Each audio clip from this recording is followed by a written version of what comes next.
es una forma de vida dedicada al servicio, de amor al prójimo, de saber que tocamos y transformamos no solo mentes, sino también corazones. Una forma de vida basada en el carácter inquebrantable, en un alto espíritu de bondad y ética, en la justicia y en la verdad. Maestro Ernesto León Cortés.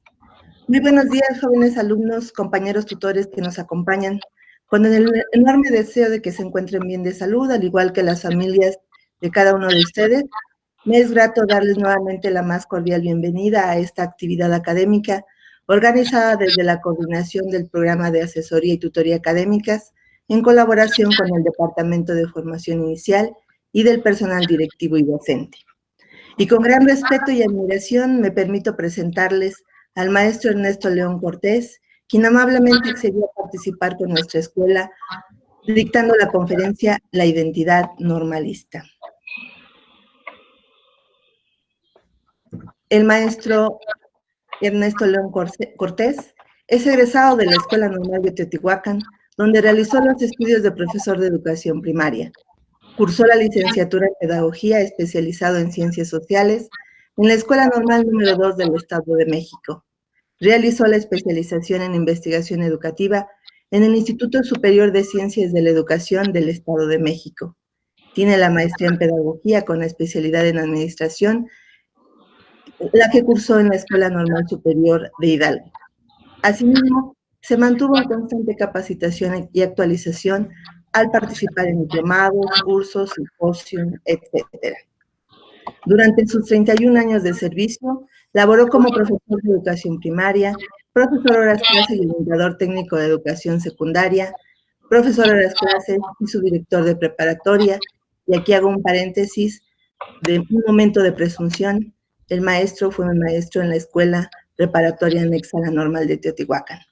Él también fue profesor de las clases del nivel de licenciatura, pedagogo B, pedagogo A, y nuevamente un momento de presunción, fue mi subdirector administrativo en la Escuela Normal de Teotihuacán. Muy inquieto el maestro, fue integrante del Comité Ejecutivo Estatal del Sindicato de Maestros al Servicio del Estado de México. Realizó actividades de asesor externo para los comités de elaboración, validación y evaluación de la función de supervisión escolar de educación media superior del Ceneval. Es autor del Manual del Maestro de Ceremonias, publicación dirigida a docentes en formación del nivel licenciatura. Y se jubiló como supervisor escolar de escuelas preparatorias, función que ejerció del año 2012 al 2018. Evidentemente, una gran trayectoria, maestro Ernesto. Muchas gracias por su colaboración. Sea usted bienvenido a este espacio virtual ante la comunidad estudiantil de la Escuela Normal de Teotihuacán, su escuela. Paso mucho de la palabra a la maestra Rosa María Cárdenas Corona, coordinadora del programa de asesoría y tutoría académicas, quien fungirá como moderadora en esta conferencia. Adelante, maestra. Muchas gracias. Gracias, maestrazo. Jóvenes tutorados, estimados tutores y directivos que nos acompañan en esta magna conferencia, les hago mención que la mecánica de trabajo será a partir de este momento de 45 a 60 minutos. El maestro nos compartirá las experiencias que ha preparado. Posterior a ello, habrá cuestionamientos que se hayan colocado en el chat, preguntas y respuestas. Para ello tendremos 30 minutos. Terminando de esta actividad, cederé el micrófono a la maestra Evelyn Cervantes Cerón, directora de la Escuela Normal de Teotihuacán, para que haga entrega del reconocimiento y agradecimiento al maestro Ernesto León Cortés. Maestro Ernesto, preguntarte, ¿estás listo para poder compartir tu experiencia? Sí, muchas gracias. Muy buen día. Bueno, pues bienvenido, maestro. Nuevamente agradecerte. Sabes que eres mi amigo, mi compañero, y que he aprendido mucho de toda esa trayectoria. Y antes que agradezco no haber aceptado mi invitación. Adelante, maestro. Gracias, muy amables. Buenos días. Agradezco la distinción que me hace el personal directivo y docente de la Escuela Normal de Teotihuacán. Gracias, mi escuela también así la considero, por esta invitación. Saludo atento a la maestra Evelyn Cervantes Cerón, directora escolar. Con afecto a la maestra Xochitl Olvera Vadillo, su directora académica. Con agrado a la maestra Rosa María Cárdenas Corona, coordinadora del programa de asesoría y tutoría académica, a quien agradezco la invitación personal. Un saludo afectuoso al personal docente y administrativo de la institución y gratamente en la distancia a ustedes, jóvenes estudiantes de la licenciatura de la Escuela Normal de Teotihuacán. Igualmente, gracias a quienes nos acompañen en esta transmisión. Es grato escuchar pues los comentarios que hacen sobre mi persona, mi humilde persona.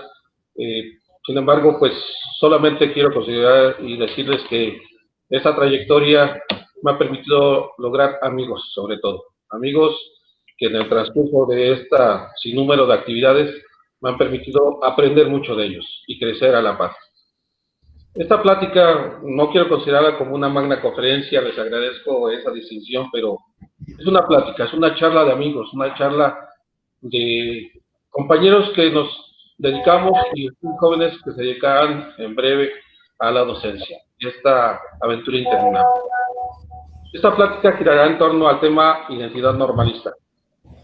Quiero, para abordar esta conferencia, desprenderla del carácter teórico para llevarla al plano de lo informal, pero no por ello menos importantes.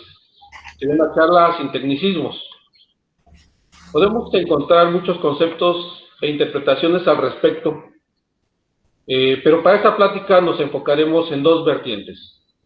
Primero, entenderemos como identidad al conjunto de rasgos o características de una persona que permiten distinguirla de otra. La idea de identidad asociada con algo propio, la autenticidad, ¿cómo distingue de los demás? Y segundo, la idea de identidad asociada a aquellos rasgos o características de otros en los que yo encuentro similitud y similitud con mis gustos, lo que me puede atraer de otros.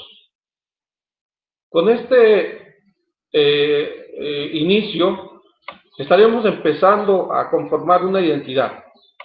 ¿Con qué me identifico en mis actividades cotidianas? Bien, regresemos a la primera vertiente. Aquellos rasgos o características que nos distinguen de otros. Y aquí empezamos con las preguntas iniciales. ¿Qué nos caracteriza como normalistas? ¿Qué nos distingue como maestros? Aclaro, en esta plática el término maestros o alumnos sería incluyente. Es decir, lo emplearé para referirme a maestras y maestros, alumnas y alumnos. Una pregunta más. ¿Qué nos hace diferente a otras profesiones? ¿Creo una identidad normalista? ¿Qué implica? ¿Cómo se va creando? ¿Cómo se adquiere? El primer acercamiento es la elección de carrera. Podríamos suponer que al ser ustedes alumnos de la Escuela Normal de Teotihuacán, todos quieren ser maestros. Sin embargo, considero que el primer paso del error es la suposición. Planteo estas preguntas que sirvan para cada uno de ustedes, para que reflexionen y les contesten ustedes mismos. No va a haber preguntas de examen final, etcétera, no. Son preguntas exclusivas para cada uno de ustedes. Me gustaría que sí tomaran nota para que en su momento, si estuvieran en el espacio, lo reflexionen. Y son muy simples. ¿Por qué quiero ser maestro?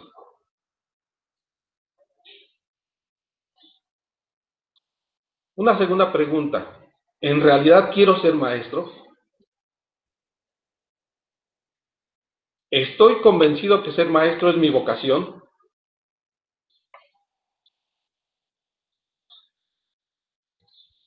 Y una última, ¿qué me motiva a estudiar esta carrera? En función de lo que cada uno de ustedes responda para sí mismos, vamos a poder encontrar fortalezas o debilidades para lograr la identidad normalista o identidad docente. Estas preguntas van a tener tantas respuestas como alumnos hay en la normal, porque cada uno de ustedes, cada uno de nosotros somos seres únicos e irrepetibles. Alumnos con motivaciones con circunstancias, condiciones y situaciones únicas. Retomo la primera pregunta. ¿Por qué quiero ser maestro? Aquellos que eligieron esta carrera por gusto, por decisión personal, porque les atrae la carrera, porque llenan sus expectativas profesionales, enhorabuena, felicidades. Están en el camino correcto.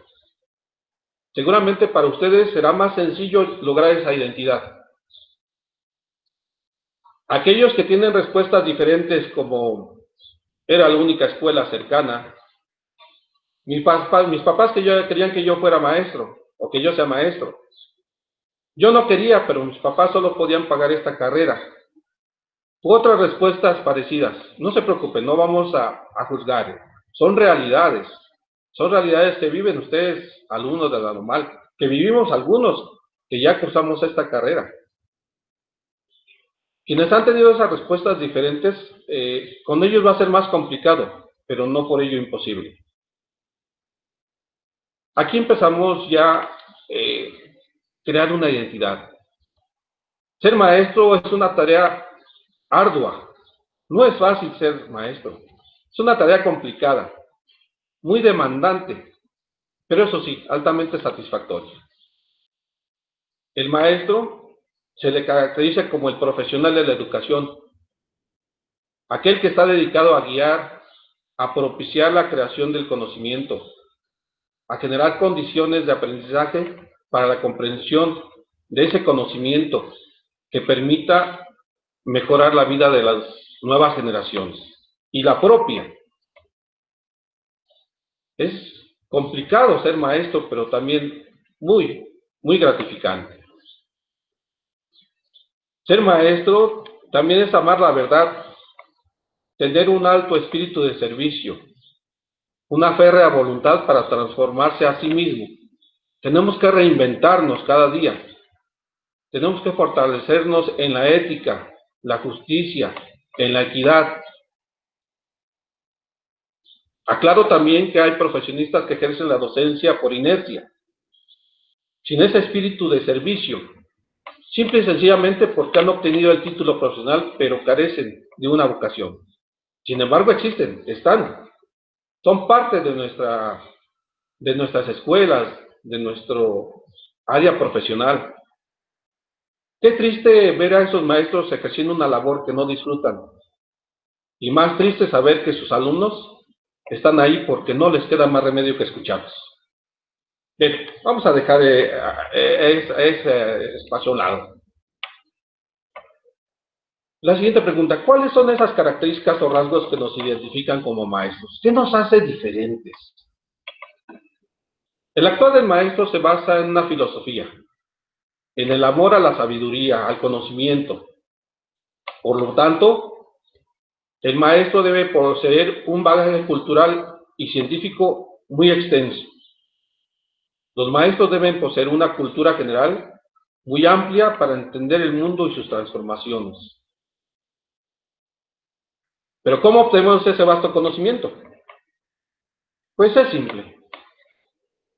En las aulas, en la lectura constante, en la consulta intensa, en las pláticas con nuestros semejantes, en la indagación, en la duda constante, en los medios de comunicación, en las redes sociales, muy en boga, pero que también tenemos que cuidar que esa información hay que confrontarla con otros puntos de vista, porque no todo lo que se publica es cierto. Y también lo vamos aprendiendo con nuestros alumnos, con los padres de familia, con nuestros propios compañeros. Hay tantos compañeros que en la plática aprendemos con ellos. Cada día debe ser un momento de aprender y desaprender. La filosofía también tiene varias vertientes y el maestro debe transitar en esas vertientes. Ser idealista porque en su mente debe crear una idea de cómo quiere influir en sus alumnos. Debe idear un mundo mejor sin descartar la realidad que lo rodea a él y a sus alumnos. También debe ser pragmático, basado en una realidad por difícil que sea, y ajustar su actuar a las necesidades educativas y condiciones socioeconómicas en las que se desenvuelven. Hay que buscar el justo medio entre idea y acción. Por otro lado, ser maestro es practicar una ética. Esa disciplina filosófica que estudia el bien y el mal y sus relaciones con lo moral y el comportamiento humano. Pero qué complicado y qué difícil saber qué es lo bueno y lo malo en la sociedad. Cosas tan sencillas como emplear un uniforme escolar. Para algunos es bueno, para otros puede ser malo. Ya lo escribía Fernando Savater en su Ética para Amador. La mentira es algo en general malo, porque destruye la confianza. Pero a veces puede ser útil mentir para obtener algún beneficio, alguna ventaja, o incluso para hacerle un favor a alguien. Es difícil discriminar esto. Y una ética profesional debe ejercer ese maestro. Los maestros tenemos que ejercer una ética profesional. Esta ética profesional referida al conjunto de normas o principios que rigen la forma de actuar de una persona basada en sus valores. Ustedes, jóvenes alumnos de primer grado a cuarto grado de licenciatura, están formándose en una profesión que requiere de firmes valores universales, pero no solo del conocimiento de esos valores, sino de practicarlos día a día, vivir en una práctica constante con ellos.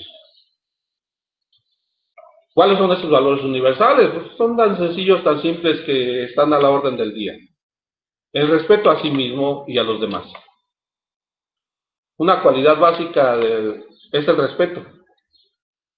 La consideración a la dignidad y los sentimientos de sus compañeros, de sus alumnos y de la sociedad en general. Esto tampoco es tan fácil.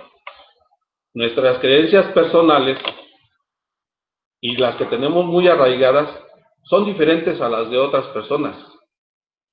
Y por esa diferencia creemos que están equivocados porque no piensan como nosotros.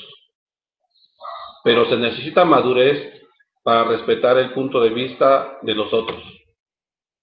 Un término muy amplio, ser empáticos. Ese respeto a veces se ve rebasado en el aula, en la actividad cotidiana. Debemos tener mucho cuidado con el uso del sarcasmo, la burla. Un buen maestro nunca debe de burlarse de un alumno si éste está equivocado en algún conocimiento, mucho menos de su aspecto físico o de sus capacidades intelectuales. Algunos de ustedes son muy hábiles para encontrar los defectos de los demás, para poner sobrenombres. Seguramente en este momento viene a su mente el nombre de algunos de sus compañeros, que es el que se encarga de poner los apodos a sus compañeros o a sus maestros. Ok, esto es válido, somos seres humanos, es nuestra característica, es lo que distingue a alguien de su grupo. Bueno, ahora esa creatividad, empleen esa creatividad para su formación personal. El maestro también debe propiciar el autorrespeto y la valoración. Pero, ¿cómo lograr esto? Muy sencillo, practicándolo. Es como el deporte. ¿Cómo quieres ser un buen futbolista si no pateas un balón?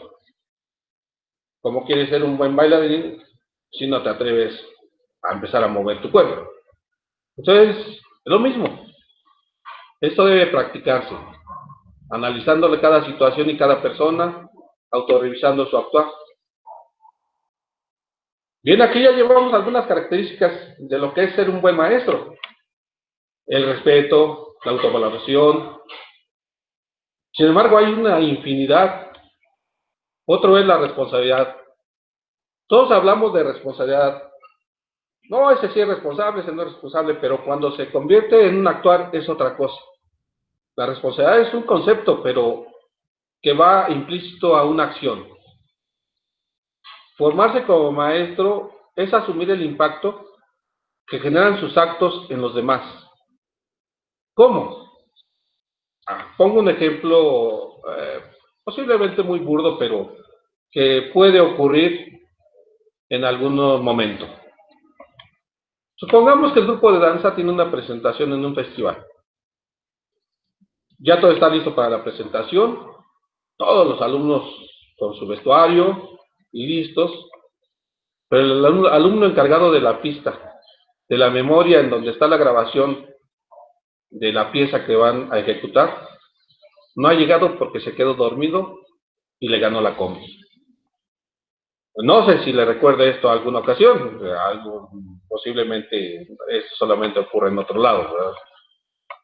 Después de 15 minutos de retraso, llega corriendo y pone un sinfín de excusas por su tardanza. Que no había luz en su casa, que la combi se fue por otra ruta, que cerraron su calle porque había una sospecha de asalto, etcétera, etcétera. Sin embargo, su falta de previsión, su falta de responsabilidad afectó a todo el grupo. ¿Qué quiero decir con este ejemplo? Que debemos prever nuestro actuar, asumir un grado de responsabilidad con nosotros y con los demás. Somos causa y efecto. Lo que hace el maestro o deja de hacer tiene un efecto en los demás. Entonces, seamos responsables de nuestro actuar. Jóvenes de cuarto grado de licenciatura, si me están escuchando, si están conectados, ustedes jóvenes de cuarto grado, maestros, licenciados en educación, están a escasos días de ser el epicentro de una ceremonia virtual en donde se les otorgará el documento que los acredita como licenciados en educación. Por tanto, sus maestros están seguros que ustedes poseen y ponen en práctica los rasgos deseados de un buen maestro. Asimismo, ustedes jóvenes de tercer grado de licenciatura, que tienen la responsabilidad de realizar y llevar a cabo en esta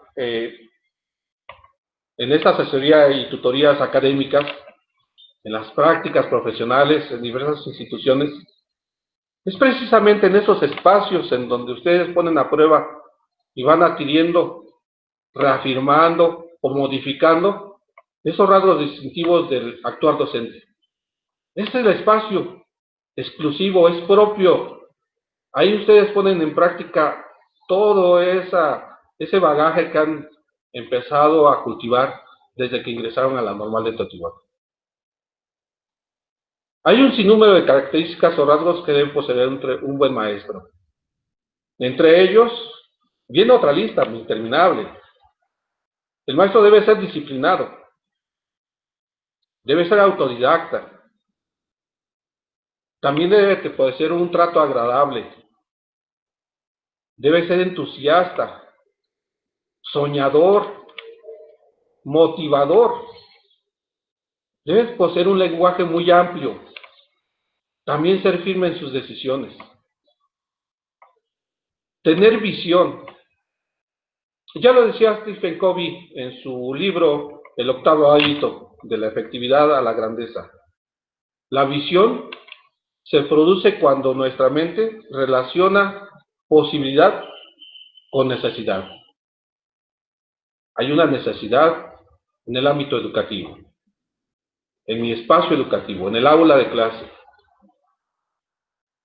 ¿Qué tan capaz soy yo para poder tener esa visión, la posibilidad de cambiar y de modificar esa necesidad a través de mi actuar? Eso es parte de nuestros alumnos. Cada alumno tiene una necesidad diferente. Y entonces nosotros debemos tener esa visión global para poder entender y darle a cada alumno lo que él requiere para seguir adelante. Muy complicado. Grupos de 50, 60 alumnos en cada escuela y cada uno con una historia, una forma de vida diferente. Aun cuando sean hermanos, aun cuando vivan en el mismo núcleo familiar, tienen necesidades diferentes. Y el maestro debe tener esa visión para entender qué es lo que requiere cada quien y aportar lo que sea necesario para que el alumno continúe, no se estanque. En mi opinión, una característica que debe poseer un buen maestro es la pasión, el amor a su trabajo. Debe estar enamorado de su labor, gustarle lo que hace. ¿Por qué digo esto y no lo tomen como algo cursi o fuera de lugar? A ver, ¿qué pasa cuando alguno de ustedes está enamorado o enamorada? Pero no estoy hablando de una cosa pasajera, de algo serio, algo así que nos mueve. ¿No acaso esperan con ansiedad a que llegue el momento de la cita? ¿Acaso no se arreglan con esmero para causar una buena impresión? Es más, hoy yo me tuve que poner mi traje para dar una buena impresión. Si no me van a decir, oiga, ¿cómo está dando una plática y ni siquiera se bañó? Algunos cambian de look para verse mejor. ¿Acaso no se preparan y repasan lo que van a decir o lo que van a platicar en su cita? Bueno, pues sucede exactamente lo mismo con ser maestro. Uno debe esmerarse en preparar su clase, utilizar un vocabulario adecuado, vestir de una manera impecable y adecuada, hacer sentir a sus alumnos que ellos son lo más importante para ustedes, que la clase que ustedes están coordinando es de suma importancia para ellos. Hay que impresionar a nuestros alumnos, enamorarlos del conocimiento. Con lo que comento en este espacio, quiero dar a entender a ustedes que han elegido una de las profesiones más importantes para la sociedad. Ser el maestro es una aventura total, que debe vivirse con intensidad. Esa profesión es la mejor oportunidad para guiar al alumno en el mundo del conocimiento. Es ayudarlos a que ellos descubran, es acompañarlos en su crecimiento y explicarles lo que sucede en su entorno, a interactuar, a crear sinergias. Vean qué trascendentes es la labor que ustedes han elegido, esa profesión, pero debe estar en cada momento. Debemos renovarlos, por eso digo, tenemos que renovarlos, tenemos que volver a revitalizarnos día con día. Quiero en este momento de la plática hacer un paréntesis y plantear una pregunta más. ¿Qué sucede con la parte social del maestro? El maestro como ser humano. No podemos desligarnos como profesionistas de lo que ocurre en nuestro entorno. Qué complicado resulta analizar la posición del maestro en su rol social. Antes que profesionistas, los maestros somos seres humanos. Y esa calidad de seres humanos nos hace que estemos rodeados de múltiples factores sociales, económicos, culturales, políticos. El maestro es un individuo más de la sociedad y por tanto un ser humano con defectos y virtudes, con carencias de diferente índole. Somos parte de una familia, de un grupo social, de una comunidad, y como ciudadano, el actuar de nuestra vida cotidiana fuera del campo laboral es motivado por infinidad de factores. Los maestros enfrentamos problemas del orden económico y en muchas ocasiones el salario que perciben no alcanza a cubrir las necesidades personales y en su caso familiares. En muchos casos son parte de un equipo deportivo o de un club artístico fuera del ambiente escolar. Entonces, qué complicado resulta dejar a un lado la imagen profesional dentro del círculo social en el que se desenvuelven. ¿Por qué a personas con diferente profesión se les puede ver alcoholizadas? Y cuando esto ocurre, con los maestros, regularmente somos objeto de crítica. Aún fuera del ámbito escolar, el maestro es el centro de atención en muchos espacios. ¿Por qué comento esto? ¿Por qué hice ese paréntesis? Porque esos factores diversos inciden en el ánimo del maestro, en sus preocupaciones y necesidades. A veces se tienen problemas tan fuertes en el ámbito familiar que repercuten en el estado de ánimo del maestro, que puede generar tristeza, desánimo o enojo. Sin embargo, el maestro debe ser capaz de superar esas problemáticas. Debe tener la madurez. Aquí viene otro rasgo, la madurez. Tiene que tener una madurez suficiente para desprenderse de esos estados de ánimo antes de llegar a su trabajo. Por muy enojados que estemos, por muy tristes o desanimados, debemos cuidar de no ventilar esas problemáticas dentro del aula. Subrayo lo siguiente: nuestros alumnos no son los responsables de nuestros problemas o carencias. Ellos no deben ser objeto donde descarguemos nuestras frustraciones o preocupaciones. Un buen maestro debe tener la suficiente madurez para dejar a un lado sus emociones personales y que puedan impedir un buen desempeño en su labor profesional. Y por otro lado, debe tener la suficiente sensibilidad para captar las inquietudes, preocupaciones y carencias de sus alumnos. ¿Para qué?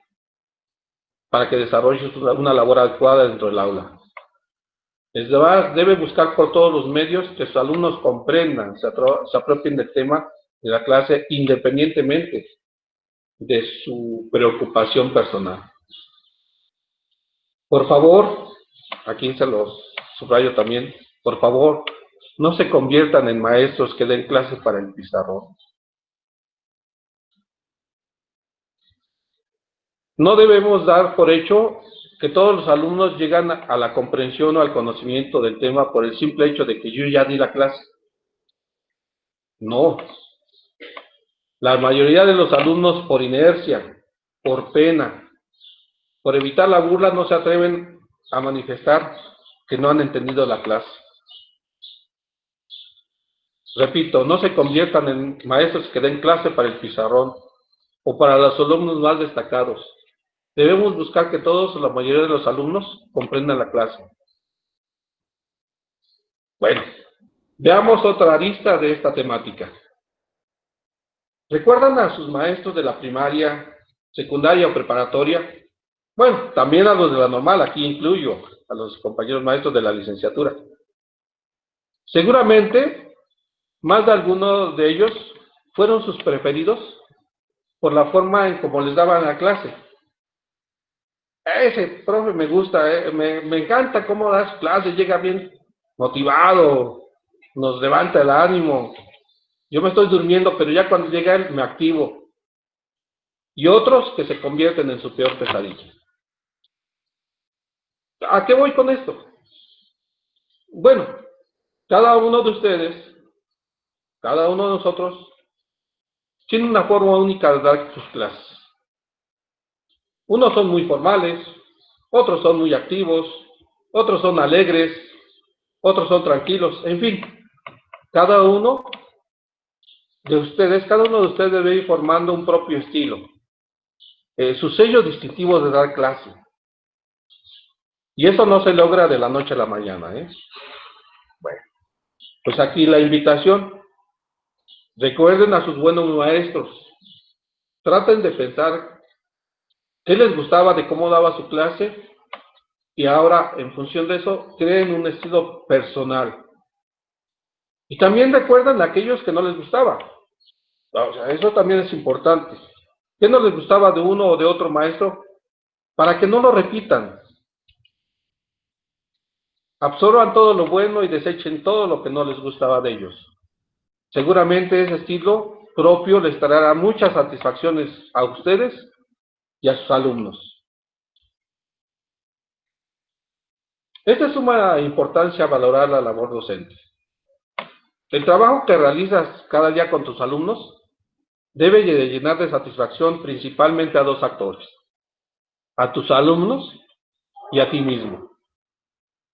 En esa medida el valor de tu trabajo lo darán tú y tus alumnos. No esperes complacer a la sociedad. Mejor busca la satisfacción de tu clase diaria. Conviértete en ejemplo para tus alumnos. Que los niños o jóvenes que te admiren por tu forma de dar clase, por tu calidad docente, por ser el humano que eres, por tu honradez, por tu equidad, por el entusiasmo con que llegas día a día a tu centro de trabajo. Bien, aquí ya estamos hablando de que ustedes jóvenes de tercero o cuarto de licenciatura, los que ya están a paso de ser maestros, deben de ya tener o vislumbrar un estilo propio de cómo dar clase. ¿Qué pasa con los jóvenes estudiantes de primer grado y de segundo grado de licenciatura? Bien, este espacio está dirigido a ustedes, que se encuentran en ese proceso de acercamiento a la docencia. Y una pregunta que planteábamos al inicio. ¿Cómo hacemos nuestros los rasgos de la docencia? Créanme que esto no es de leerse muchos libros o de sacar todo el listado y a ver, esta es una palomita, si lo tengo, no lo tengo, etc. No. Hay muchas cosas que pasan desapercibidas porque son parte de nuestro entorno cotidiano. Están alrededor nuestro. Primero, aquí sí va una lista pequeña de cómo hacemos propios estos rasgos. Cómo ustedes, jóvenes alumnos que están en segundo o en primer grado, cómo van adquiriendo esos rasgos. Esa identidad normalista que después se convierte en una identidad docente. Primero, nos debe gustar nuestra escuela. Y con escuela no me refiero al edificio escolar o a la infraestructura. La escuela la conforman ustedes, los estudiantes, los docentes, el personal de apoyo. Esa escuela, esos participantes y sus sinergias que crean en su actuar diario, es lo que es la escuela. Entonces debe gustarles esas sinergias, ese actuar diario, las interacciones que se dan entre todos ustedes. Cuando ustedes tienen algunas actividades de descanso, sus maestros no están descansando, créanme. El personal directivo y docente y de apoyo han tenido jornadas de organización y planeación cuya finalidad es que todas las actividades que se realizan en la institución están pensadas para ustedes, alumnos, para ustedes, jóvenes estudiantes. Todo lo que la semana o los días que los maestros pasan encerrados ahí en la sala de maestros, en este momento en las reuniones virtuales que coordina la maestra Evelyn, la maestra Xochitl, la maestra Rosita, todos los compañeros que tienen alguna función específica en la institución, están pensadas para ustedes y tienen un objetivo principal, que es la planeación institucional, y todo lo que se planea tiene el objetivo de que ustedes de manera gradual obtengan los rasgos y características para ser maestros. Pongo entre algunos ejemplos los siguientes. La realización de honores a la vara patria.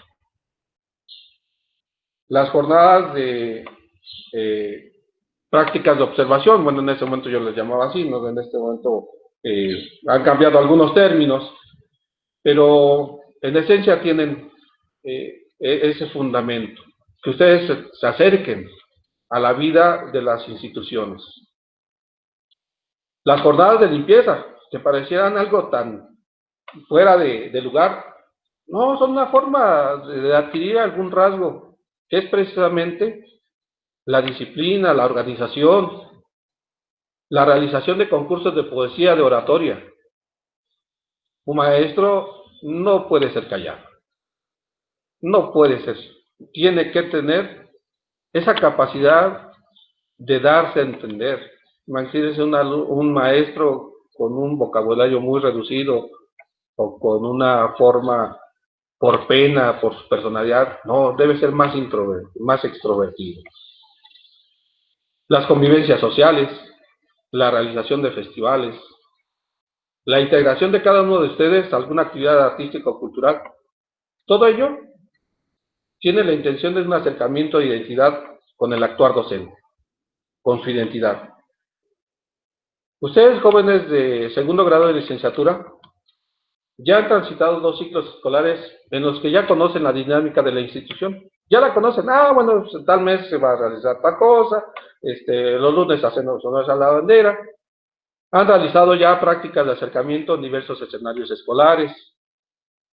Han sido también partícipes de los procesos de interacción con la comunidad, en jornadas de acercamiento a la comunidad, no tan solo en la escuela, sino en donde se enclava las instituciones. Ya han cubierto el 50% de los créditos que requiere la licenciatura y en fechas próximas ingresarán al 5º semestre, lo que implica que iniciarán un proceso de formación en donde un alto porcentaje de su formación se desarrollará en las prácticas educativas. Aquí es donde debe empezar a probar, ustedes deben empezar a probar diversas formas de trabajo frente a grupo, y aquí empezar a formar y a conformar un estilo propio. Este momento, jóvenes, es momento de reflexionar y autoanalizarse. La pregunta, ¿qué tantos rasgos que requiere la docencia poseen para emprender esta etapa? Esta pregunta deberán contestarla y consultarla con su almohada. Si poseen muchos rasgos heredados, felicidades. Si por el contrario consideran que les faltan muchos rasgos, adelante. Es el momento de ponerse las pilas y empezar a obtenerlos de manera gradual. Pero no se angustien, jóvenes. No se angustien, jóvenes, tanto de tercer grado o jóvenes que pasan a tercero o que pasan a cuarto. Estos rasgos deseables se van a ir adquiriendo o fortaleciendo con la experiencia, con el paso de los años, con su trabajo constante, porque ustedes, maestros, son seres perfectibles. Es muy común que se equivoquen en alguna situación docente. Nos equivocamos en la interacción con nuestros alumnos o con los padres de familia. No se preocupen. Lo importante es aprender de la experiencia y crecer día a día. Un maestro es un ser inacabado. Es un ser perfectible. Bien, vamos ahora con los jóvenes, los más chiquitos de la escuela, los alumnos de primer grado. Tengo entendido hace algunos días en la página de la normal, tengo entendido que realizaron un concurso de porras y el grupo de primer grado participó y ganó el primer lugar. En uno de los párrafos de esa porra dice: ser profesores, el mayor anhelo. Somos gavilanes emprendiendo el vuelo. ¿Conocen por qué los alumnos de la Escuela Normal de Teotihuacán son gavilanes? Bueno, aquí voy a desear un poquito a quitar las telarañas de la memoria, y más o menos entre 1974 y 1979, estoy hablando de la prehistoria, jóvenes, se dio la creación de muchas escuelas normales en el Estado de México. Entre esa creación, entre esas escuelas, se crea la nuestra, la Escuela Normal número 18, actualmente Escuela Normal de Teotihuacán. El profesor Carlos Jan González, que fue gobernador del Estado de México, tuvo como iniciativa la donación de un autobús a cada escuela normal que se creaba. Lo que queda del autobús ahora es un espacio educativo que se encuentra en el Jardín de Niños anexo a la normal. La petición que hizo el entonces gobernador Jan González es que cada autobús llevara el nombre de uno de los caballos que él poseía. Por eso a nuestro autobús le tocó el nombre de Gavilán, en honor a uno de los caballos que poseía el gobernador. Este ejemplo tan sencillo, que viene de la prehistoria, tiene su origen en la historia de nuestra escuela y cómo empieza a crear una identidad en la institución. Y ahora ustedes, jóvenes de primer grado, retoman ese nombre de gavilanes, y precisamente ¿por qué? Porque nuestro autobús llevaba ese nombre. En esa porra creada por ustedes, jóvenes de primer grado, encontramos frases con mucho contenido que identifican la importancia y el orgullo de ser maestros. Dice: se necesita esfuerzo y vocación. Nuestros alumnos serán inspiración. Cuando yo la escuché, dije, qué padre, o sea, qué bueno que nuestros alumnos de primer grado estén pensando así. El esfuerzo que ustedes realicen será el termómetro con que permita valorar su deseo de ser maestros. La vocación se reafirma a cada momento, en esa búsqueda de disfrutar la vida, la labor docente. Qué bueno que piensen que sus alumnos van a ser su inspiración, porque su preparación y esfuerzo no tendría sentido si no está dirigida a cubrir las necesidades educativas de cada uno de nuestros alumnos. Ellos, sus alumnos, los que próximamente serán sus alumnos, los que se encuentren en el camino de esta formación, ellos deben ser el epicentro de su actuar. Por ellos deben estar ustedes formándose. Encontrar satisfacción en el trabajo es el mayor mérito que deben buscar. Y de nada serviría una buena preparación si no va acompañada de un inmenso sentido de servicio, de la sensación de hacer lo que le gusta a uno, de disfrutar su trabajo. Otro elemento que pasa desapercibido en lo cotidiano es el escudo de la Escuela Normal de Teotihuacán. El escudo que ustedes portan como distintivo del uniforme de educación física fue creado por el profesor Gilberto Valdés Rodríguez, un exalumno de la Escuela Normal, y surge de un concurso institucional por allá en 1980. Y aunque ha sufrido modificaciones en relación al original, ahora es parte que los distingue de otras instituciones. Hay tantas cosas en el ámbito escolar en las que debemos estar orgullosos, porque encierran la historia de una institución, porque son parte de la esencia normalista. Pero también tenemos que buscar recordarlos. Tantos nombres de grandes maestros que han pasado y que han forjado las generaciones de la Escuela Normal de Teotihuacán, que son parte de esa historia. Sus maestros, en este momento la maestra Beni, la maestra Xochitl, la maestra Rosita, la maestra Leti, etc. Perdón si omito a muchos, mis grandes amigos, son parte de la historia de la Escuela Normal. Ustedes, compañeros y jóvenes alumnos, son parte de la historia. El primer director, Carlos González Becerril, con su frase inolvidable, jóvenes, quieran a su escuela. Esa frase es tan simple, pero cómo encierra muchas cosas. La directora Eva Victoria Zavala Telles, impulsora de tantas actividades, incansable la maestra. El director Gerardo Sánchez Méndez, que permitía un trabajo basado en la confianza. Mi gran maestro, con todo respeto, Tomás Vera Vadillo, con su carácter recio, pero con el deseo inmenso que sus alumnos llegaran a ser directores de las escuelas de la región. Y no se equivocó. Hay muchos maestros que son directores de las escuelas donde ustedes van a realizar sus prácticas y son egresados de la normal, formados por estos grandes maestros. Faltaría espacio para recordar a tantos maestros que entregaron su esfuerzo y dedicación a nuestra escuela. Podríamos agotar muchas horas de plática que permitan crear el orgullo normalista, pero de nada serviría si ustedes no tienen ese amor a su escuela, a su carrera. Es momento que ustedes reafirmen su deseo de continuar en su escuela, que sientan el orgullo de pertenecer a ella. La maestra Xochitl me abría este espacio con un pensamiento que realicé el pasado 6 de junio a la Escuela Normal de Teotihuacán, que es la única escuela normal que celebra el Día del Maestro Jubilado. Y le agradecemos al equipo de trabajo de la maestra Evelyn que sigan haciendo ese espacio. Al escribir yo el comentario en esa fecha, escribí, ser docente no es una profesión, es una forma de vida dedicada al servicio, de amor al prójimo, de saber que tocamos y transformamos no solo mentes, sino también corazones. Una forma de vida basados en un carácter inquebrantable, en un alto espíritu de bondad y ética, en la verdad y en la justicia.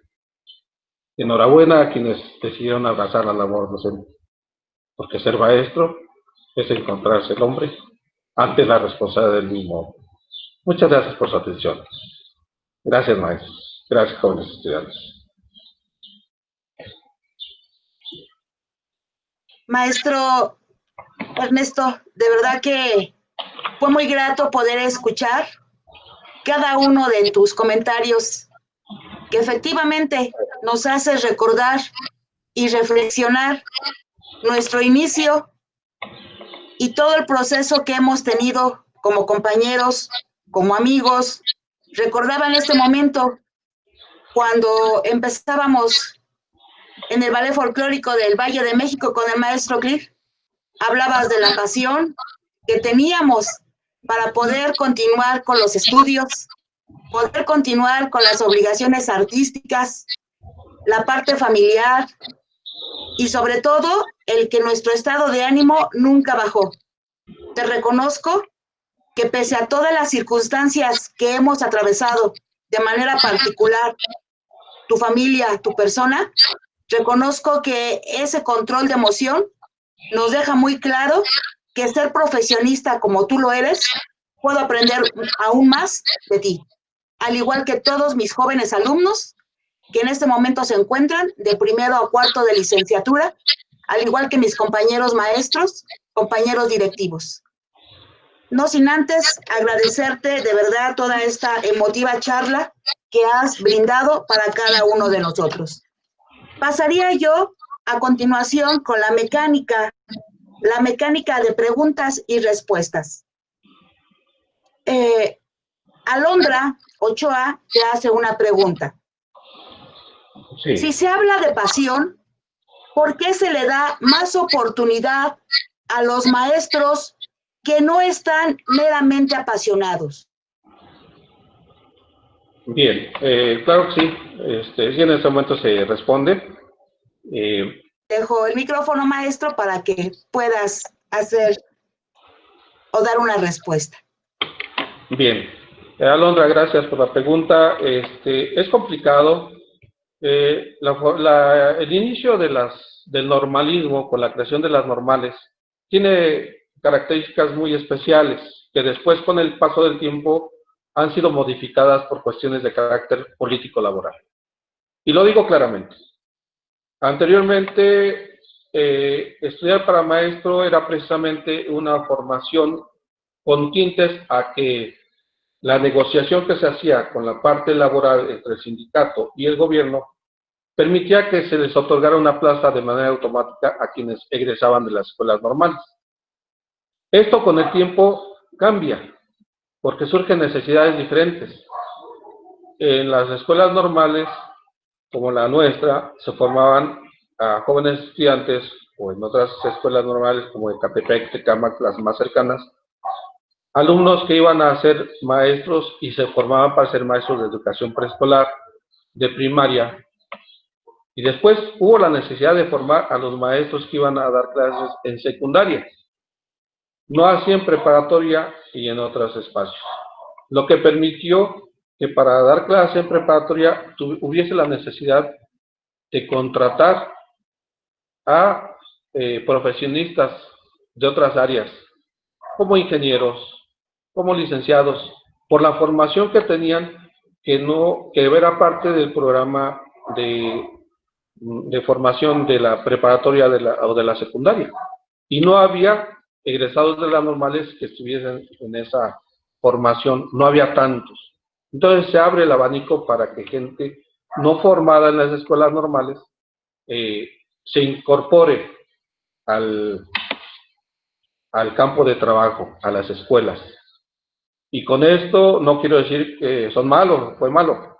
Hay muchos maestros universitarios, profesionistas comprometidos, con una capacidad de adaptación y de preparación y de amor a la labor docente que los hace ser el centro de atención de sus alumnos. Sin embargo, no puedo negar que también existe quien, simple y sencillamente lo decía en la plática, por inercia, llegan por una necesidad de trabajo para cubrir un espacio. Son cuestiones de carácter laboral, lo permiten las políticas educativas. Ahora sabemos que ustedes, cuando egresen de la normal, tendrán que presentar un examen para incorporarse al servicio profesional docente. Pero no solamente ustedes, quien tenga un título que tengan un título de una otra profesión, que tengan sus estudios reconocidos, puede participar e incorporarse, y en muchas ocasiones con tan buena suerte que son seleccionados antes que los alumnos normalistas. Esto es difícil de entender, pero son las condiciones sociales, las condiciones políticas en este momento que están prevaleciendo en nuestro país para poder integrar, como lo dices, a personas que no tienen esa vocación, esa formación, esa pasión por ser maestros. Y también debemos entender que en nuestras escuelas normales hay alumnos que han cursado la normal y que están en el momento, ya egresaron o están en el momento de egresar, y que no han tenido esa pasión, no han encontrado el deseo de ser maestros. Ojalá que ya en el contacto con sus alumnos, que es diferente, tener un grupo, voy a tomar esta palabra, prestado, a tener sus propios alumnos, que son tu responsabilidad. Ahí a algunos se les mueve el switch y se enganchan. Y empieza la pasión por querer ser mejores y que sus alumnos entiendan esa situación. Sí, es muy importante. Yo en lo particular reafirmo que para ser maestros hay que estar apasionados, hay que tener pasión. Para ello, para muchas cosas. Gracias, no sé si responda la pregunta. Gracias, maestro. Lucero participa con el siguiente cuestionamiento. ¿Por qué es mínimo el curso de educación emocional? Bien, cada etapa de la vida de las instituciones tiene un mapa curricular. Tiene un mapa curricular que está pensado desde diferentes ámbitos. Y también tiene que ver con las necesidades que algunos estudiosos, y también lo puedo decir que algunos estudiosos de escritorio, conforman la currícula que se va a establecer en cada licenciatura o cada ciclo escolar. Y ponen ahí, en algunos momentos decíamos, es que es muy necesario que los chicos en la escuela normal tengan actividad física, una actividad artística. Y en cambio había momentos en que esa actividad física se quitaba para poner una habilidad técnica o tecnológica, en este caso el uso de la computadora, los cursos de inglés, etcétera. Todo esto obedece a muchas situaciones y a lo mejor para ti dices porque es mínimo el curso de eso, porque a lo mejor está pensado desde otro ámbito, no el ámbito de la vivencia que tú estás teniendo. Esta currícula, estos estudiosos de las currículas establecen en función de la cantidad de horas clase que deben de llevar, lo que debe llevarse, tanto en la licenciatura, en tu formación, en la secundaria. Cada nivel educativo tiene una currícula específica, ya sea que en preescolar se trabaje en proyectos, ya sea que sea por asignaturas o por materias, todo esto va cambiando. Son necesidades históricas en función de lo que se quiere crear para el futuro. Sí, a veces necesitamos espacios de sensibilidad, de apreciación artística, de conocimiento de redes sociales, de tecnología, algunos que estamos desfasados como yo, de estas cuestiones virtuales, pues sí, pero en este momento la necesidad social es lo que requiere. Es difícil entender en qué se basan a veces los teóricos que conforman las currículas, los mapas curriculares de alguna carrera en específico. Sí, maestra, gracias. Gracias, maestro. Mar Santillán pregunta, ¿por qué si nuestra labor incluye importantes rasgos emocionales con los alumnos, cuando nuestra salud mental es poco tomado en cuenta respecto a las cargas de trabajo desde la formación?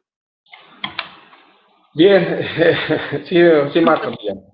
Estos rasgos emocionales de los que hablas, esta salud mental, es muy importante, es cierto. Y yo te decía en la plática que debemos de tener que encontrar el justo medio. En este momento, tanto ustedes, alumnos, como los maestros, no tan solo de la normal, de todos los niveles educativos, por esta emergencia sanitaria, se vieron rebasados por una carga de trabajo excesiva. Y estamos hablando que impactó a los padres de familia, a los alumnos, a los docentes, a los directivos, a los compañeros que trabajan en diferentes niveles de organización, directores, supervisores, jefes de departamento.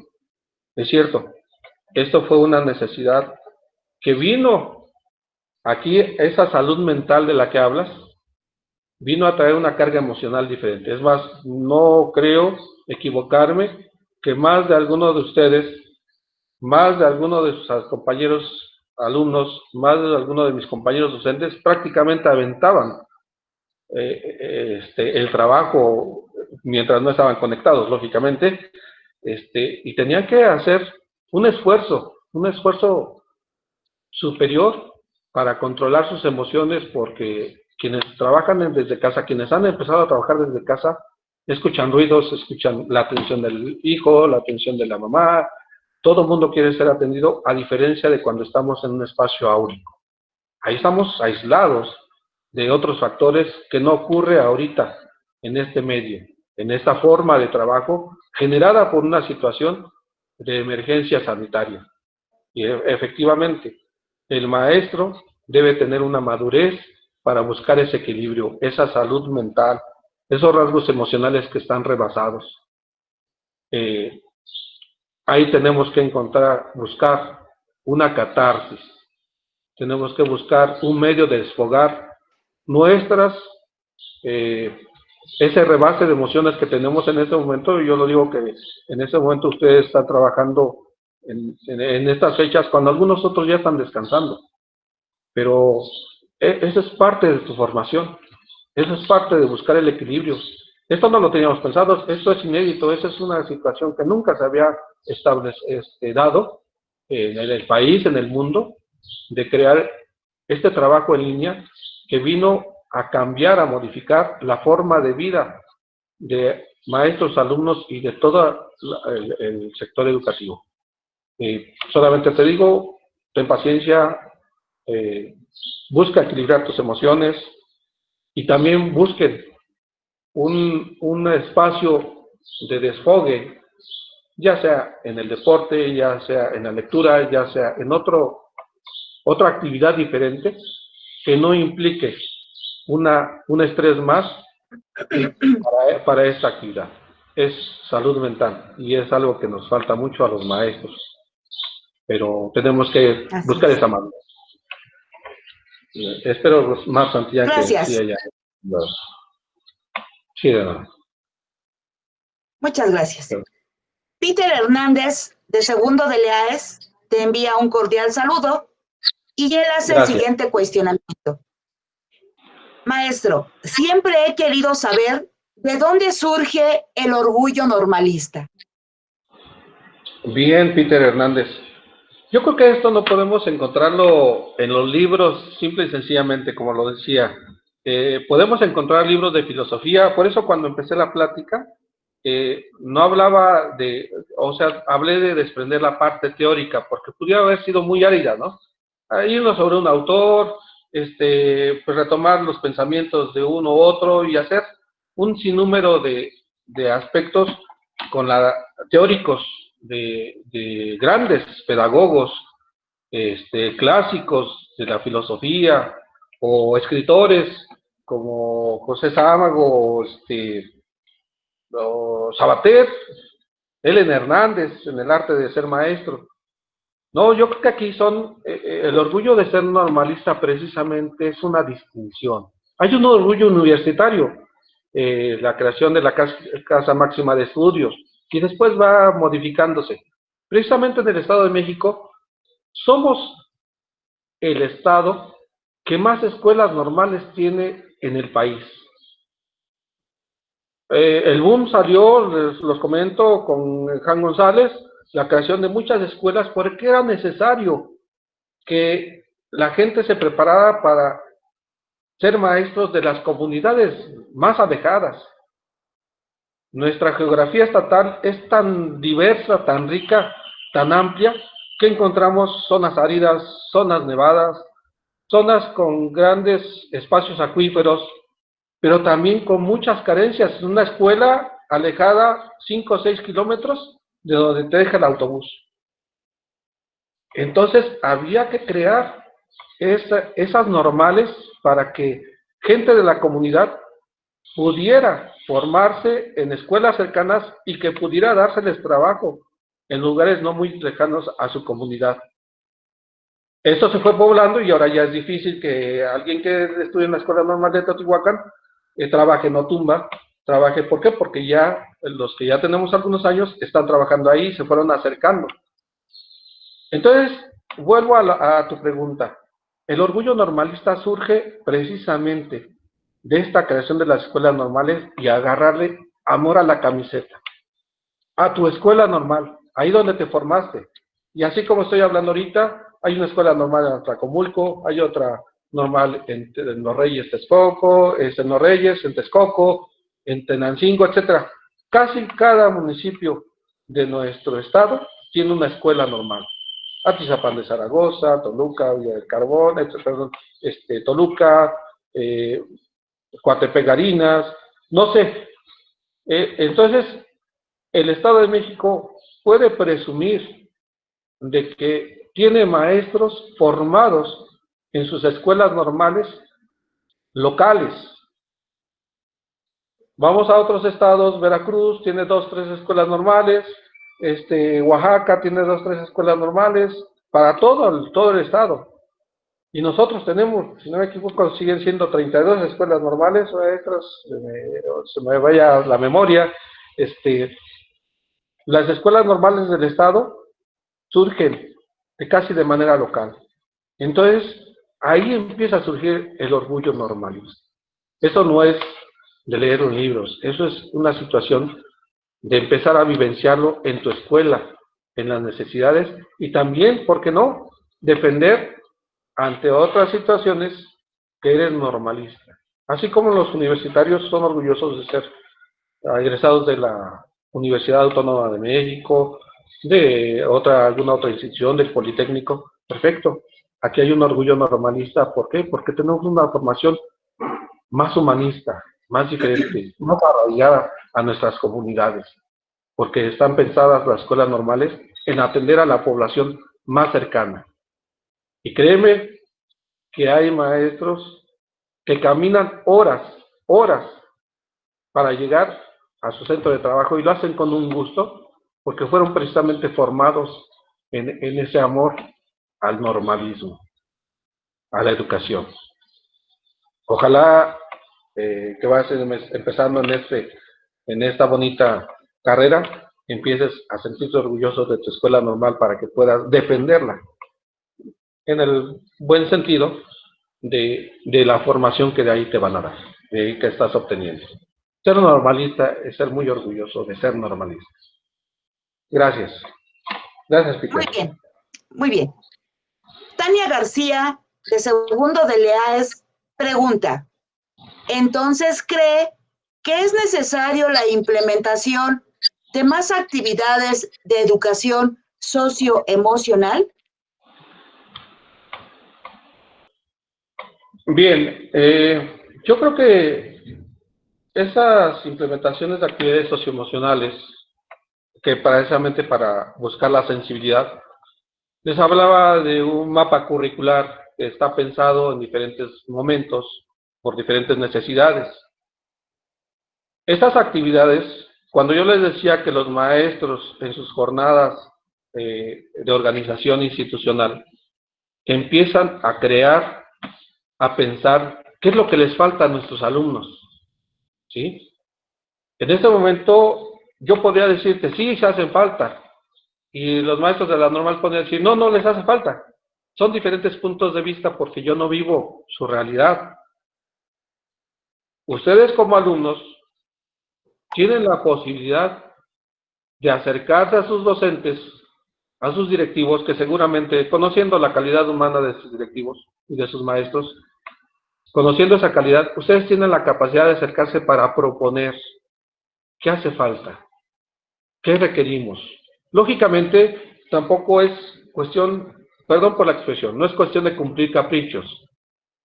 El crear más actividades socioemocionales, el crear más actividades culturales, o pensar en organizar otras actividades de diferente índole, debe ser pensado en función de la mayoría. ¿Cómo va a impactar esas actividades en la mayoría de nuestros alumnos, no en un grupo menor? ¿Sí? ¿Por qué? Porque esto implica tiempos, personal, proyectos específicos. ¿Qué se va a hacer y qué se va a lograr? Acción y efecto. Entonces, ustedes como alumnos podrían decir, es que a nuestro grupo, ahí tiene que pensar también, Tania, no debe de pensar de manera individual, debemos de pensar en grupo, porque su escuela, sus maestros, están pensando en las actividades que impacten al grueso de la población estudiantil. Quien requiera una atención personalizada, bueno, a lo mejor podrían generarse algunas tutorías, algunas actividades de ese carácter que involucre a las personas más reducidas para que puedan decir a estos alumnos en específico tal y tal persona requieren este tipo de actividades. Y se puede hacer. Es cuestión de organizar y es cuestión de que también ustedes de manera adecuada soliciten ese acercamiento con los docentes para plantear sus necesidades. Aquí vamos otra vez, la necesidad de los alumnos en función de no quitar o no modificar todas las actividades de la escuela normal, pero también cubrir algunas necesidades que como generación les correspondan. Tú vas en segundo. Puede ser que tú estés pensando en esas actividades socioemocionales que es necesario implementarlas y a lo mejor no ocurre lo mismo para los de tercero, para los de primero. Entonces tenemos que plantear nuestras necesidades para que al personal docente le den la posibilidad de implementar o pensar en la posibilidad de crear una u otra actividad. ¿Sí? Es difícil dar gusto a todos, pero siempre debemos pensar en el grueso de la población estudiantil.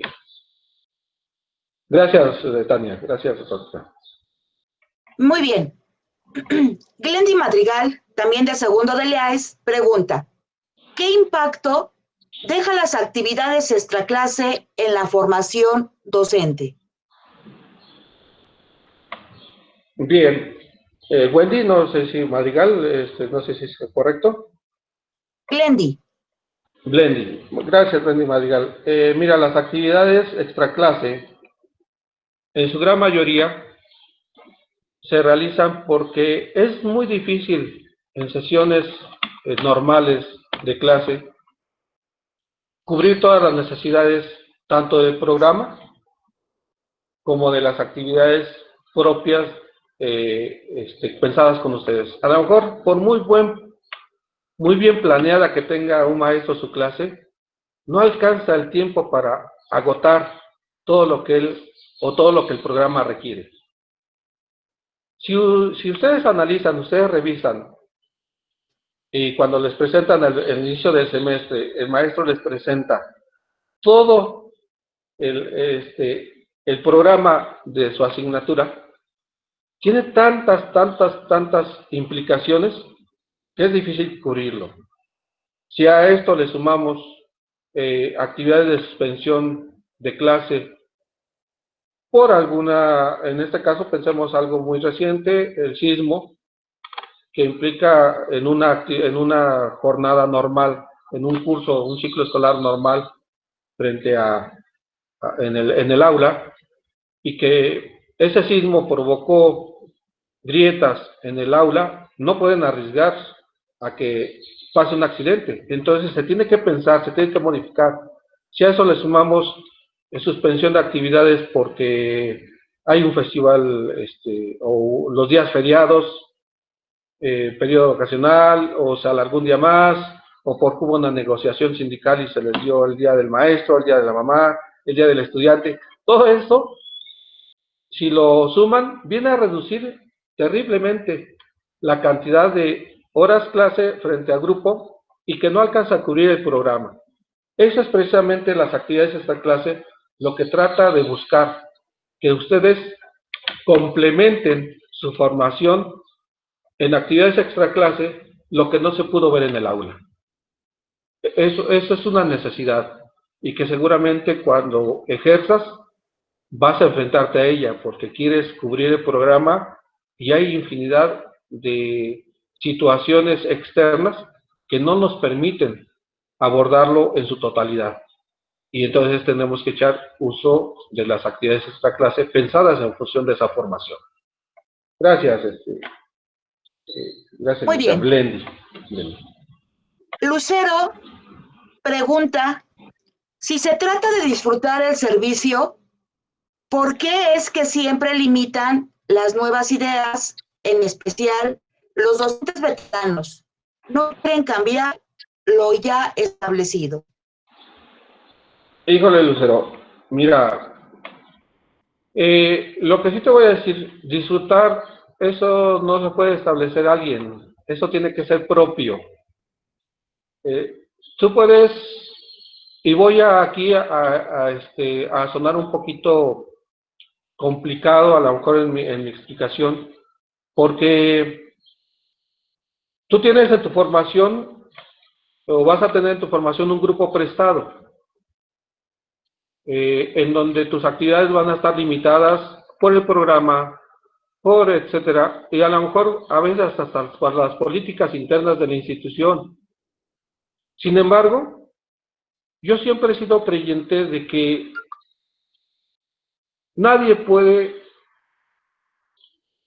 quitarte la posibilidad que a cada quien tiene de hacer en el aula lo que más desee, pero siempre con un objetivo, no disfrutar y hacer lo que yo quiero en mis horas, 2 horas de clase, en mis 50 minutos de sesión. No, siempre debe estar enfocado a buscar la aplicación del programa, el contenido programático que tiene, y donde tienes libertad es en cómo vas a planear tú, cómo vas a hacer accesible que los alumnos accesen a ese contenido programático en función de lo que tú planees. Ahí estoy hablando de disfrutar. Si a ti te gusta o tienes habilidad para la música, si tienes alguna habilidad para el dibujo, ok, utiliza esa habilidad para llevarlo al aula y hacer que tus alumnos disfruten lo que tú estás haciendo y tú disfrutes tu trabajo. Y nadie te podrá decir que no lo disfrutes mientras estés logrando los objetivos planteados en el programa. Creo que aquí estamos hablando de un disfrute en un sentido diferente. No es hacer lo que uno quiere, es lo que está establecido en el programa, lo que está formalmente establecido, ahí no te puedes salir, pero ¿cómo lo haces tú? ¿Cómo lo quieres hacer? ¿Cómo quieres hacer este trabajo más ligero con tus propias actividades, con lo que tú disfrutas? Aquí creo que ese es el sentido de hablar de disfrutar el trabajo. Ya está establecido, yo no puedo cambiar un programa, no puedo cambiar que en esta semana tengo que ver tal contenido programático y en tal fecha tengo que aplicar una evaluación. Eso ya está establecido. El modo de disfrutar es cómo transito yo de ese establecido a cómo lo hago activo o propio en el aula de clase. ¿Sí? Ahí sí tienes que disfrutar. El trabajo es para disfrutarse, no es para sufrirse. Entonces, hay que buscar el sentido que hablamos de disfrute, ¿sí? Yo creo que no, lo que ya está establecido, que no puedo cambiar, sale fuera de mí. Pero lo que sí yo puedo hacer, son esos 50 minutos en el aula o esas 5 horas de trabajo en la primaria, en donde yo puedo disfrutar mis actividades en función de lo que me están pidiendo. Ahí sí, yo soy la propia persona que va a planear cómo quiero hacer ese trabajo. Sí. Gracias, Lucero.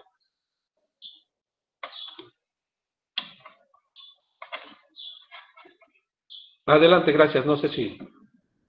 Sí, muy bien. Gracias, maestro. Nos vamos a la penúltima pregunta. Sí. Hassel de Jesús Villaseca Hernández, de segundo de Leaes, ¿Cree usted que se puede iniciar la labor como docente sin tener vocación y adquirirla en el proceso? Sí se puede hacer. Lo hablábamos y hace rato alguna de tus compañeras también hablaba sobre por qué hay gente que no tiene vocación y está ejerciendo y tienen prioridades.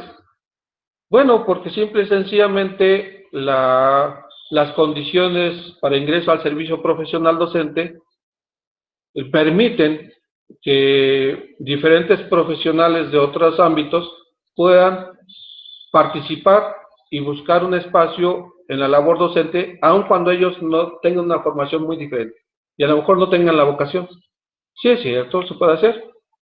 Esto es factible y aún, yo por eso les decía, aún cuando no tengamos esa vocación, pero tenemos la preparación profesional en otra área, y esto se ve mucho en secundarias y preparatorias, por la necesidad de integrar a compañeros profesionales de otros ámbitos, integrarlos a la labor docente. Y por eso les decía, no den clases al pizarrón, no se pongan a dar clases al pizarrón. Tienen alumnos a los que tenemos que interactuar, tenemos que ver sus caras, tenemos que verlos a los ojos para ver si están entendiendo. Y es en ese momento en donde a lo mejor tú no tienes ninguna vocación, pero en ese momento, cuando ves la sorpresa del chico, cuando ves la sonrisa del niño que ya entendió, en ese momento es cuando dices, sí sirvo para esto, sí me gusta, sí quiero generar esas sonrisas, o esas caras de inquietud, o esas caras de duda que tenían los niños, convertidas en una, ya entendí. Y eso hace que se conecte uno y no quieras dejar de ser maestro. Sí se puede, Cáncer, sí se puede ejercer y se ha ejercido durante años y seguirá ejerciendo. Gracias.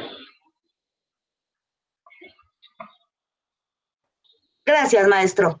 Sí. Para cerrar la sesión de preguntas y respuestas, a partir de cada uno de los cuestionamientos que se han colocado en el chat, Vivian Guadalupe Vadillo Hernández pregunta, ¿qué opina al respecto de las nuevas actualizaciones docentes? Hablando de nuevos métodos de enseñanza, tecnologías de la información, implementación de nuevos sistemas. Bien, Lidia Guadalupe, yo opino que todos son buenos.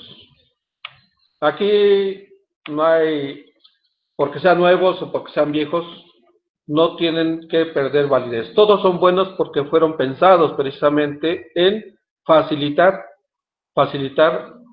el acercamiento a la labor docente.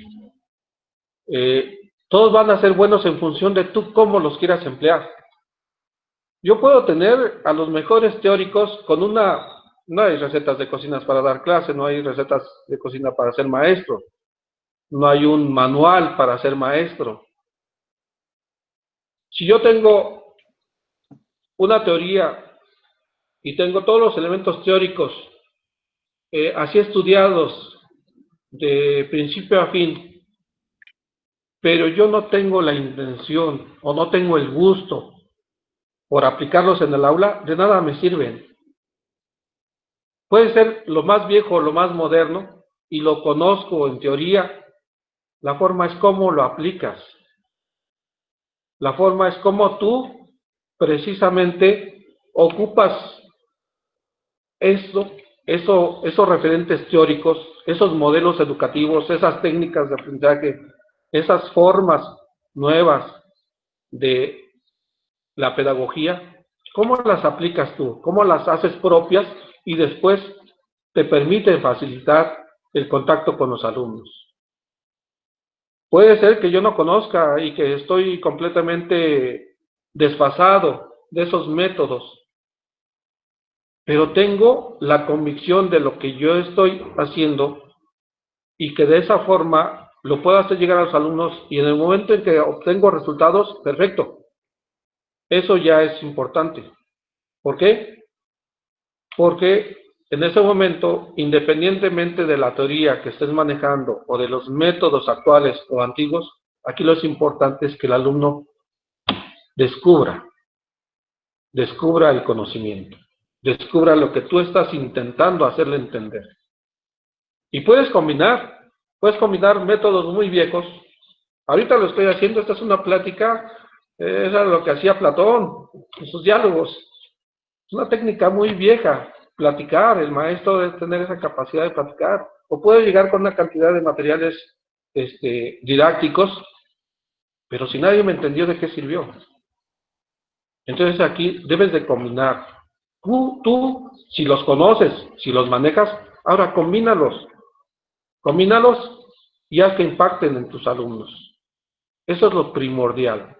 Yo creo que todos, no puedo juzgar que sean malos o buenos.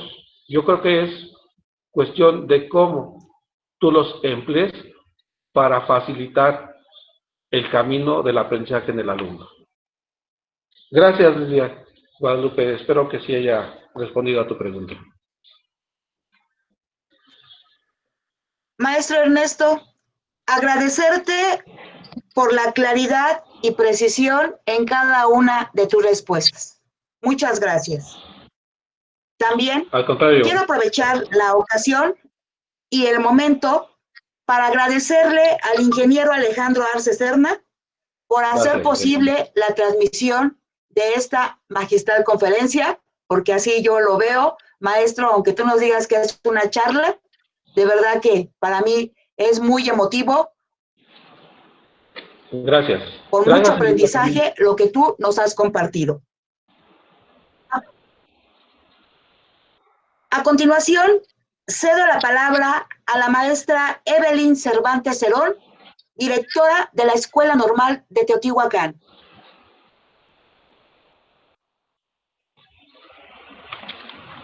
La educación es un acto de amor y por lo tanto es un acto de valor. Saludo con mucho aprecio a todos y cada uno de los asistentes a esta gran conferencia. Con gran aprecio, saludo y reconozco la participación del maestro Ernesto León Cortés, quien hoy sin duda nos permite reflexionar y cuestionar nuestra identidad como docentes normalistas.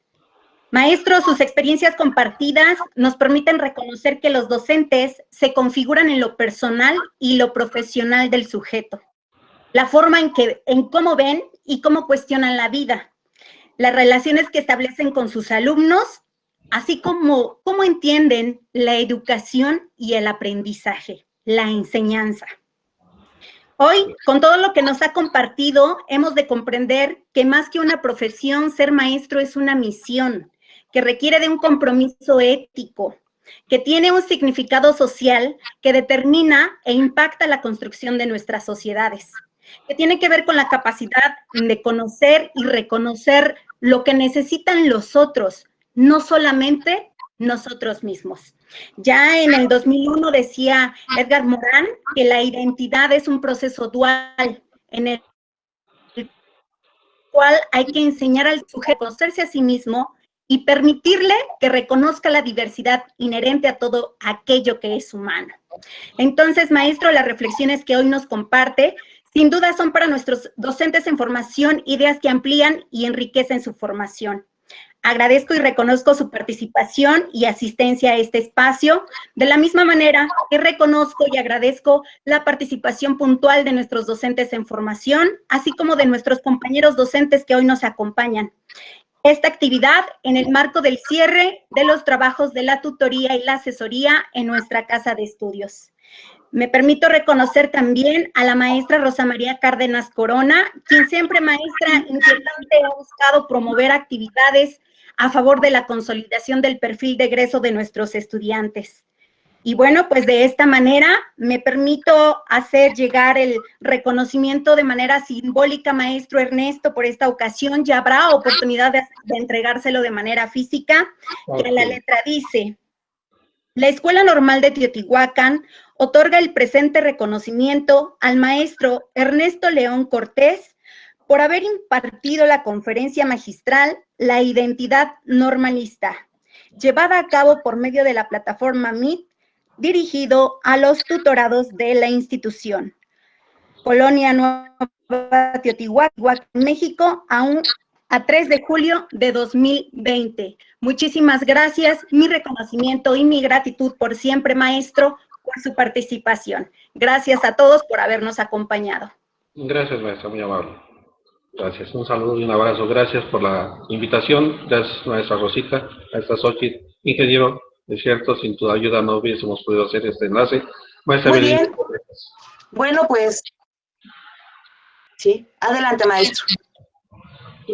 Solamente agradecer, gracias, estamos y muy agradecidos por esta invitación. Ojalá que esta plática haya servido para que los alumnos empiecen a fortalecer esa identidad normalista. Está en cada uno de nosotros, está en cada uno de ustedes. Gracias.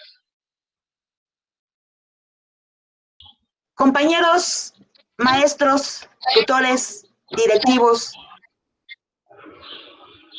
y alumnos, y de manera en especial, maestro Ernesto León Cortés, con esta actividad de la identidad normalista, damos por concluidas las actividades dirigidas a todos los tutorados de la Escuela Normal de Teotihuacán, agradeciendo la asistencia de todos y cada uno de ustedes, deseándoles lo mejor para sus familias. Que Dios los bendiga. Que tengan un excelente día en compañía de todos. Muchas gracias por su atención. Gracias, excelente tarde, muy amables, buen día. Muchas gracias, maestro Ernesto. Gracias. Muchas gracias, maestro Ernesto. Un abrazo. Y ya pronto esperemos poder verle para entregarle de manera personal. Muchas gracias por acompañarnos. Al contrario, gracias. Que tengan todos un excelente día.